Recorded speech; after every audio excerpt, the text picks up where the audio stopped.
మన ప్రభు అయిన యేసుక్రీస్తు వారి సహవాసమునకు మిమ్మల్ని పిలిచిన దేవుడు ఎలాంటి వాడంట?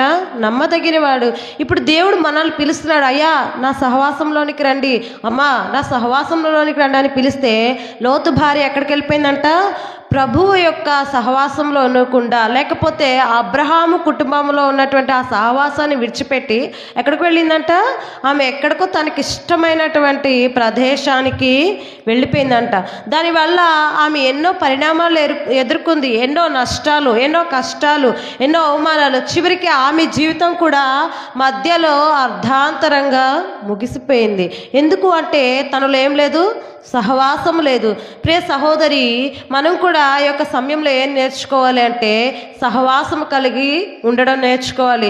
ఇప్పుడు మనం అనుకుంటాం, నేను కూడా మందిరంలో సహవాసం అందరితో కలిగి ఉంటున్నామని అనుకుంటాం, కానీ మన సహవాసం ఎప్పుడో తెగ తెంపులు అయిపోయి ఉంటుంది. అంటే ఎవరి మనస్తత్వాలకి వాళ్ళకి తెలుసు మనం ఎలా ఉంటున్నాం, మన సహవాసం ఎలా ఉంటుంది, మన భక్తి ఎలా ఉంటుంది, లేకపోతే మన నడవడిక, మన ప్రవర్తన ఇవన్నీ ఎలా ఉంటున్నాయి. సహవాసం అనుకో, నువ్వు డైలీ అంటే ప్రతిరోజు జరిగే కూడికలకు వస్తావు. దేవుని మందిరం విడిచిపెట్టకూడదు. అంటే దేవుని మందిరం మనం ఎప్పుడైతే విడిచిపెడతామో సహవాసంలో నుండి మనం ఎక్కడికి వెళ్ళిపోయినట్టు? బయటకు వెళ్ళిపోయినట్టే.